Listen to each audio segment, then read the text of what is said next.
Welcome back, guys, to your own trading channel, The Trading Edge. I hope you guys are doing good. Guys कल दो banks के results आए हैं, quarterly results, which is ICICI bank and Kotak Mahindra bank. मैंने previous भी आपको किसी video में शायद बताया था, मैंने शायद एचडीएफसी बैंक के रिजल्ट वीडियो में ही बताया था कि जो बैंक निफ्टी का 50% वेटेज है उसमें 50% के वेटेज में सिर्फ दो बैंक्स हैं, which is HDFC and ICICI.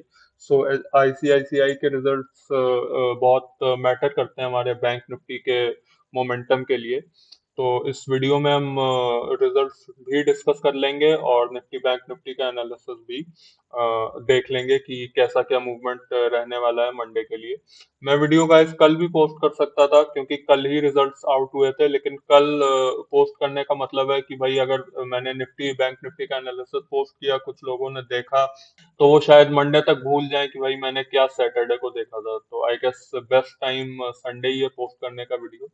So let's not waste any time and let's begin. Guys, अगर हम ग्लोबल मार्केट्स को देखें तो ग्लोबल मार्केट्स का रेफरेंस लेने का आज के वीडियो में कोई मतलब नहीं है क्योंकि ग्लोबल मार्केट्स क्लोज ही हैं। ग्लोबल मार्केट्स ओपन होती तो शायद हम अगले दिन के मोमेंटम का रेफरेंस ले सकते थे, लेकिन ग्लोबल मार्केट्स क्लोज हैं तो कोई मतलब नहीं है उस बात का। हाँ, अगर आप प्रीवियस क्लोजिंग देख लें ग्लोबल मार्केट्स की तो कुछ खास ऐसी पॉजिटिव है नहीं जिससे आपको चीयर अप होना चाहिए। चाहे वो यूएस मार्केट्स हो, चाहे वो यूरोपियन मार्केट्स हो, क्लोजिंग उनकी वीक ही हुई है। एशियन मार्केट्स फ्लैट सी क्लोज हुई हैं, लेकिन यूएस एंड यूरोपियन मार्केट्स में स्लाइटली नेगेटिविटी है। सो लेट्स सी कल क्या होता है। हम लोग प्रॉपर प्राइस एक्शन एनालिसिस करेंगे निफ्टी बैंक निफ्टी का कि अगले मंडे यानी कल कैसा क्या मोमेंटम रह सकता है निफ्टी बैंक निफ्टी में। गाइस, पहले निफ्टी फिफ्टी की बात कर लेते हैं। आप देखिए, निफ्टी फिफ्टी में मैंने जो ट्रेंड लाइन ड्रॉ की थी, ये ट्रेंड लाइन कोई आज नहीं ड्रॉ की है इस वीडियो में। आप प्रीवियस दो वीडियो भी देख सकते हैं, उसमें ट्रेंड लाइन ड्रॉ की हुई है। गाइस, सबसे इम्पोर्टेंट सपोर्ट है टेक्निकल के हिसाब से निफ्टी फिफ्टी का, विच इज 19,500 लेवल्स। अगर देखिए गाइस, ये लेवल टूट जाता है 19,500 का, देन आपको एक शार्प फॉल दिखाई पड़ सकती है मेरे हिसाब से। बिकॉज देखिए, एक बार यहाँ पे सपोर्ट लिया, दूसरी बार लिया, तीसरी बार लिया, चौथी बार एंड पांचवी बार अपने सपोर्ट पे वो आ रहा है। अगर ये पांचवा और मैं आपको एक बात फिर बता देता हूँ, जब कोई लेवल बार बार टेस्ट होता है, चाहे वो अपर साइड पे हो चाहे वो लोअर साइड पे हो, अगर वो बार बार उस लेवल पे आके सपोर्ट लेता है या वो बार बार उस लेवल पे जाके रेजिस्टेंस लेता है, देन वो लेवल वीक हो जाता है, चाहे वो नीचे का लेवल हो चाहे वो ऊपर का लेवल हो। तो इस केस में ये लेवल नीचे का है, बार बार सपोर्ट ले रहा है वो।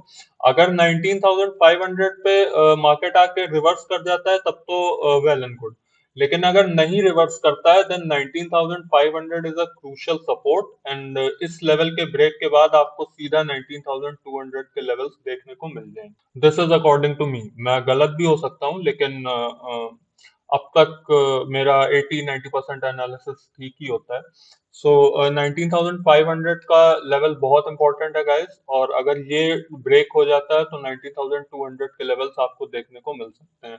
और मैं बहुत पॉजिटिव नहीं हूँ निफ्टी फिफ्टी को लेके, ना ही बैंक निफ्टी को लेके। मैंने आपको रीजन अपना बता दिया है। आप अगर देखें बैंक निफ्टी में क्या हो रहा है, ये तो बात हो गई निफ्टी फिफ्टी की। गाइस, लेवल आप नोट भी कर सकते हैं अगर आपको याद ना रहे तो, 19,500 एंड देन 19,200। ऑल्दो एक डोजी कैंडल का फॉर्मेशन हुआ है। अब अगर एक दो दिन में मार्केट ने यहाँ पे सपोर्ट लेके मार्केट रिवर्स कर गई तब तो बहुत अच्छी बात है। अगर रिवर्स नहीं कर पाई तो गाइस 19,200 के लेवल्स पक्के। अब बैंक निफ्टी की बात कर लेते हैं हम लोग।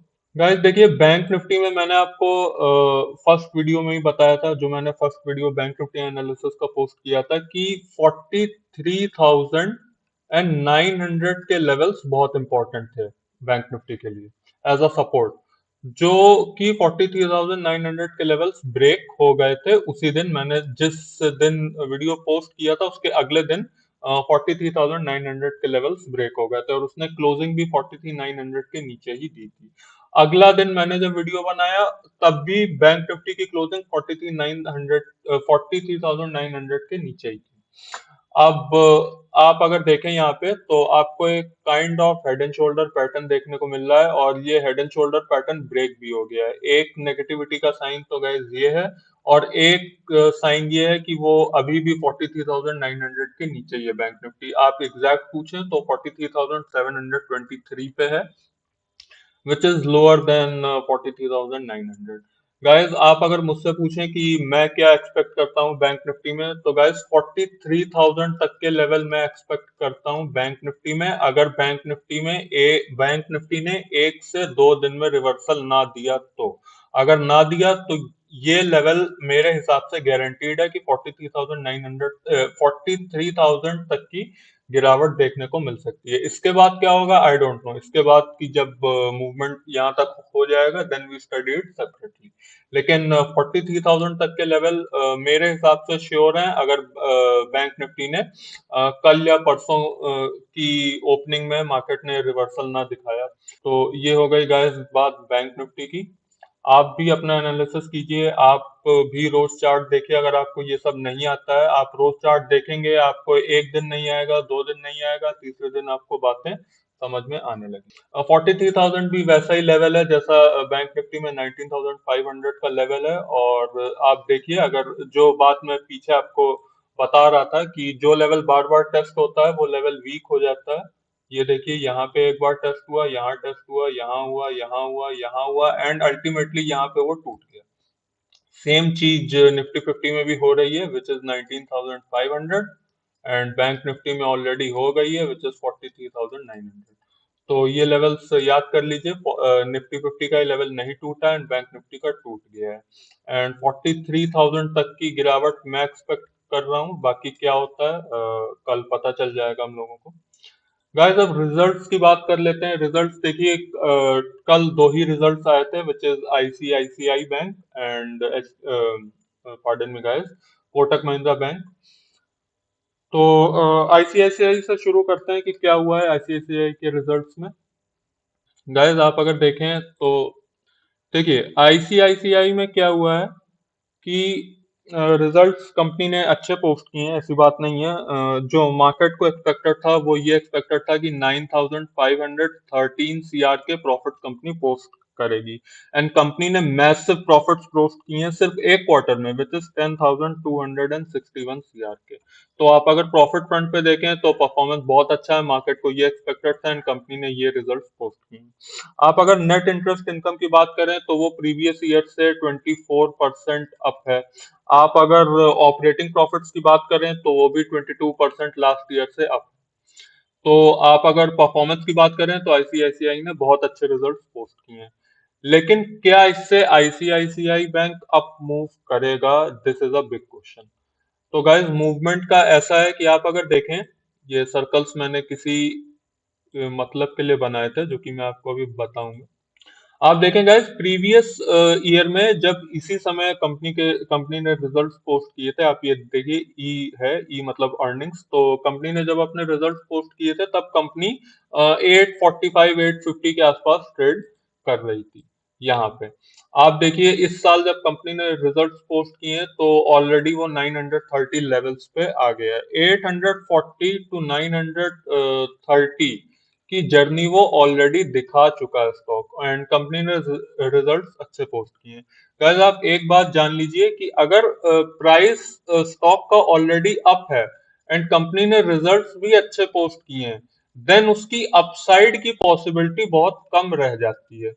अगर स्टॉक का प्राइस गिरा हुआ है एंड कंपनी ने रिजल्ट अच्छे पोस्ट किए हैं, देन आप ये डेफिनेटली मान लीजिए कि स्टॉक अपसाइड दिखाने वाला है। तो आपको शायद इतनी बात समझ में आ गई होगी, छोटा सा रेफरेंस है, कोई ऐसी रॉकेट साइंस उसमें नहीं है। प्राइस देखिए, ऑलरेडी आईसीआईसीआई बैंक का आप अगर यहाँ से भी देखेंगे तो यहाँ से भी देखिए आईसीआईसीआई बैंक का प्राइस बहुत ज्यादा चढ़ चुका है। रिजल्ट्स ऑल्दो अच्छे पोस्ट किए हैं कंपनी ने, लेकिन प्राइस भी ऑलरेडी अप जा चुका है। तो आपको कॉशियस रहना चाहिए आईसीआईसीआई बैंक में। ये तो हो गई आईसीआईसीआई बैंक की बात गए। अब बात कर लेते हैं हम लोग कोटक महिंद्रा बैंक की। कोटक महिंद्रा बैंक ने भी रिजल्ट अच्छे पोस्ट किए हैं, लेकिन कोटक महिंद्रा में मुझे वैल्यू बाइंग दिखती है। मुझे दिखती है, इसका ये मतलब नहीं है कि आपको भी दिखे। मैं फिर से रिटेट कर दे रहा हूँ, ये कोई इन्वेस्टमेंट एडवाइस नहीं है। आपको अपनी इन्वेस्टमेंट अपने फाइनेंशियल एडवाइजर से पूछ के ही लेनी चाहिए। कोई भी इन्वेस्टमेंट डिसीजन आप जिससे भी एडवाइस लेते हैं अपने सीए से, सीएस से, आपको पूछ के उससे इन्वेस्ट करना चाहिए। मैं जस्ट आपको एक फूड फॉर थॉट दे सकता हूँ कि हाँ भाई ये मार्केट में हो रहा है, एंड ऐसे ऐसे ऐसे आप एनालिसिस कर सकते हैं। गाइस, अगर रिजल्ट्स की बात करें तो कोटक महिंद्रा बैंक में जो एक्सपेक्टेड मार्केट को प्रॉफिट की एक्सपेक्टेशन थी वो कोटक महिंद्रा से थी 3100 सीआर की। एंड कंपनी ने जो रिजल्ट्स पोस्ट किए हैं वो किए हैं, सॉरी गाइस, 3191 सीआर के। तो प्रॉफिट फ्रंट पे देखिए मार्केट को ये एक्सपेक्टेड था, एंड कंपनी ने ये रिजल्ट पोस्ट किए हैं, प्रॉफिट अच्छे पोस्ट किए हैं। मैं बिल्कुल नहीं बोलूंगा कि प्रॉफिट स्लाइटली पॉजिटिव हैं या ठीक से हैं। कंपनी ने प्रॉफिट्स अच्छे पोस्ट किए हैं इस क्वार्टर में। अगर नेट इंटरेस्ट इनकम की बात करें तो देखिए लास्ट ईयर कंपनी ने 5099 सीआर के प्रॉफिट पोस्ट किए थे, एंड इस बार मार्केट ने पोस्ट किए 6297 सीआर के प्रॉफिट। तो देखिए उस एंड में भी बहुत अच्छा परफॉर्मेंस है। ऑल्दो मार्केट को एक्सपेक्टेड था कि की कोटक महिंद्रा बैंक 6300 सीआर के प्रॉफिट पोस्ट करेगा, लेकिन उसने 6297 के किए हैं, विच इज ऑलमोस्ट 6300 सीआर। तो कोई दिक्कत की बात नहीं है, कोटक महिंद्रा ने अच्छे रिजल्ट पोस्ट किए हैं गाइस। रिजल्ट्स के मामले में कोई भी ऐसी नेगेटिविटी नहीं है। अब आप अगर प्राइस की बात कीजिए तो देखिए ऐसा है कि इसी साल, पिछले साल कंपनी ने जब रिजल्ट पोस्ट किए थे तब भी स्टॉक इसी प्राइस पे ट्रेड कर रहा था। पार्डन मी गाइस, तब भी स्टॉक इसी प्राइस पे ट्रेड कर रहा था। एंड अभी आप देखें कि कंपनी ने रिजल्ट्स अच्छे पोस्ट किए एंड अभी भी प्राइस उसी रेंज में घूम रहा है। अभी भी स्टॉक उसी प्राइस रेंज में घूम रहा है। जैसा मैंने आपको अभी प्रीवियस आईसीआईसीआई के एग्जांपल में बताया है, उसमें भी यही बात हुई है कि भाई कंपनी ने रिजल्ट्स अच्छे पोस्ट किए हैं, लेकिन कंपनी का प्राइस भी ऑलरेडी अप है, स्टॉक का प्राइस भी ऑलरेडी अप है। लेकिन कोटक महिंद्रा में ऐसा नहीं है। कोटक महिंद्रा में मैंने आपको क्यों बोला कि भाई एक बाइंग अपॉर्चुनिटी है, जस्ट मेरा सजेशन है। इसका ये मतलब नहीं है कि कल मार्केट ओपन होते ही आप कोटक महिंद्रा बैंक बाय कर लेंगे। इसमें मुझे बाइंग अपॉर्चुनिटी इसलिए दिखती है गाइस, देखिए पिछले साल जब इसी टाइम पे रिजल्ट पोस्ट हुए थे तब भी वो इसी प्राइस पे ट्रेड कर रहा था, एंड इस साल जब रिजल्ट पोस्ट हुए हैं तब भी वो इसी प्राइस पे ट्रेड कर रहा है। लेकिन इस बार रिजल्ट्स अच्छे पोस्ट हुए हैं, तो मेरे हिसाब से एक अपसाइड कोटक महिंद्रा बैंक में बनती है। बाकी क्या होता है हम लोग थोड़ा टाइम में देख लेंगे। एंड मैंने अगर ये बोला है कि अपसाइड बनती है तो इसका ये मतलब नहीं है कि मंडे को मार्केट ओपन होते ही स्टॉक अपसाइड दिखाने लगेगा। ये it's just a matter of time कि एक एक से डेढ़ से दो महीने के अंदर अंदर स्टॉक अपसाइड दिखा देगा। तो ये एनालिसिस हो गया निफ्टी फिफ्टी बैंक निफ्टी का, एंड रिजल्ट्स भी जो इम्पोर्टेंट थे मैंने डिस्कस कर लिए हैं। अगर आपको कोई लेवल याद ना रहा हो तो आप वीडियो पीछे करके आप लेवल्स नोट कर सकते हैं। यही था इस वीडियो में। कल देखते हैं मार्केट कैसे क्या ओपन होती है, एंड फिर हम अगले दिन का एनालिसिस पोस्ट करेंगे। गाइस, अगर यहाँ तक आपने वीडियो देखा है तो लाइक जरूर कर देना, सब्सक्राइब कर देना, एंड फ्रेंड्स के साथ शेयर कर देना गाइस। उन्हें भी तो पता चले कि मार्केट में क्या हो रहा है, कैसे रिजल्ट पोस्ट होते हैं। अगर वो एक एक्टिव प्लेयर है स्टॉक मार्केट के या जस्ट इन्वेस्टर भी हैं तो उन्हें पता चलना चाहिए कि मार्केट में क्या हो रहा है। तो सब्सक्राइब कर देना guys. That's it from my side. Bye bye for now.